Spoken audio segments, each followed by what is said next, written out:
Hello friends. अप्रैल 2021 इस बात का फ़ैसला करेगा कि हम कोरोना वायरस की हिस्ट्री लिखेंगे या फिर कोरोना वायरस हमारी हिस्ट्री लिखेगा। 15 महीने पहले चलते हैं, जब कोरोना वायरस इंडिया आया और इसको पेंडेमिक डिक्लेयर किया गया तो अलग अलग बातें सोशल मीडिया में चलनी शुरू हो गई। किसी ने कहा कि ये वुहान के अंदर लैब के अंदर क्रिएट किया गया वायरस है। किसी ने कहा कि ये इल्यूमिनाटी का न्यू वर्ल्ड ऑर्डर बनाने का ग्रैंड प्लान है। किसी ने कहा कि ये कॉन्स्पिरेसी थ्योरी है और वायरस है ही नहीं। एनीवेज फिर हम लोगों ने विटनेस किया कि फिर 2020 के अंदर लाखों लोगों ने अपनी जानें गंवाईं, करोड़ों लोग हॉस्पिटलाइज हुए और कैसे डेवलप कंट्रीज़ अपने घुटनों पर आ गए। फिर फार्मा कंपनीज़ ने रिसर्च एंड डेवलपमेंट के थ्रू वैक्सीन बनाई जो कि 2020 के एंड के अंदर मार्केट में अवेलेबल हो गई। जब ये वैक्सीन मार्केट में आई तो ये अपने साथ साथ कई कंट्रोवर्सीज़ लेकर आई। इंडिया के अंदर सोशल मीडिया में बहुत सारे लोगों ने कहा, किसी ने कहा कि ये आदमी को इम्पोटेंट बना देगी, किसी ने कहा कि ये दवाई है ही नहीं, ये सिर्फ ग्लूकोज है और ये फार्मा कंपनी की कॉन्स्पिरेसी है। अलग अलग बातें हुई। अनफॉर्चुनेटली जितने भी लोगों ने ये क्लेम्स किए उनका साइंस से रिसर्च से मेडिकल साइंस से कोई लेना देना नहीं था। उनमें से कोई भी डॉक्टर नहीं था, रिसर्चर नहीं था। अनफॉर्चुनेटली हम में से बहुत लोगों ने उनकी बातों के ऊपर यकीन किया। इस बात के ऊपर मुझे विंस्टन चर्चिल की एक बात याद आती है। उन्होंने कहा था, a lie gets half way around the globe while truth is still putting his shoes on. यानी कि झूठ आधी दुनिया पार कर चुका होता है जब तक कि सच अपने सिर्फ शूज़ ही पहन रहा होता है। इसका फ़र्क ये हुआ कि वेस्टर्न कंट्रीज़ ने दिन रात एक करके 24 घंटे काम करके अपने सारे सिटीजन्स को वैक्सीनेट करना शुरू करा लाइटनिंग स्पीड के साथ, जबकि इंडिया के अंदर हम इसी डिबेट में उलझे रहे कि वैक्सीनेशन कराएं या ना कराएं। अब शुरू होता है साल 2021। साल 2021 हिस्ट्री के अंदर एक बहुत इम्पॉर्टेंट चैप्टर लिखा जाएगा।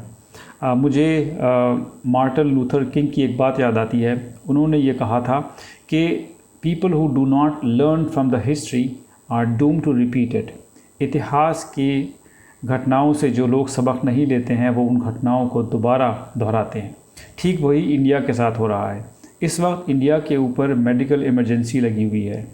हर तरफ त्राही त्राही है, हर तरफ से बुरी ख़बरें आ रही हैं। हमारा मेडिकल सिस्टम सैचुरेट हो चुका है, रादर मैं कहूँगा कि कोलैप्स हो चुका है। हॉस्पिटल में बेड्स नहीं हैं, हाल बुरा है। लेकिन इसके बावजूद भी हम लोग इस डाउट के अंदर हैं कि वैक्सीन लगवाएं कि ना लगवाएं। अब जो इंडिया में न्यू वेरिएंट आया है वो है B.1.167। यूनिवर्सिटी ऑफ मैरीलैंड के chief of infectious disease doctor Faheem Yunus कहते हैं कि ये म्यूटेंट जो है ये पहले से 30 to 50% ज़्यादा स्ट्रॉन्ग है और ये 45 एंड अबव लोगों को अफेक्ट कर रहा है।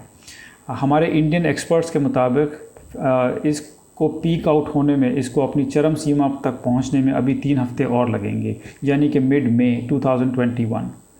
पिछले 3 महीनों में हमने देखा कि हर रोज़ 2 से 3 लोगों के गुजरने की ख़बर हमारे पास आई। ये बहुत तकलीफ़ दे दौर रहा है और अब भी चल रहा है। अब तो हाल ये है कि मैसेज चेक करते हुए डर लगता है कि अब आज किसकी ख़बर आई होगी। बात यह है कि इतना सब आने के बावजूद भी क्या आपको अब भी डाउट है कि वैक्सीनेशन करवाएं कि ना करवाएं? मेरी आप लोगों से एक विनती है कि जब अपना डिसीजन मेकिंग प्रोसेस आप स्टार्ट करें वैक्सीनेशन को लेकर तो उसमें साइंस को थोड़ी जगह दें। जो बात जो व्हाट्सएप से या जो सोशल मीडिया से आती है वो सच नहीं होती।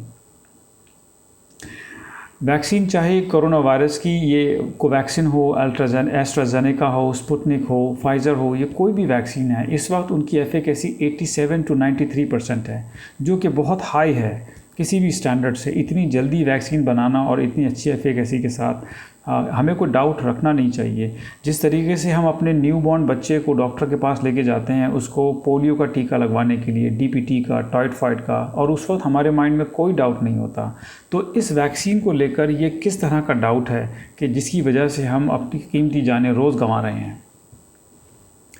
वैक्सीनेशन बुक कराने का, रिज़र्व कराने का प्रोसेस बहुत सिंपल है। आप ऑनलाइन जाइए, cowin.gov.in पर लॉगिन करिए और अपना रजिस्ट्रेशन कराइए। इसको सिर्फ 2 मिनट लगते हैं। गवर्नमेंट हॉस्पिटल के अंदर 7 दिन 24 घंटे ये वैक्सीनेशन फ्री हो रहा है। प्राइवेट हॉस्पिटल्स के अंदर आप ये वैक्सीन 250 रुपीज़ के अंदर लगवा सकते हैं।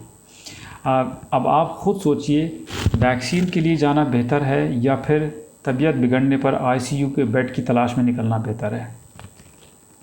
अब पिछले साल अगर हमने अपने किसी करीबी को, अपने किसी रिश्तेदार को कोविड-19 की वजह से खोया है तो इसमें आपका कसूर नहीं था।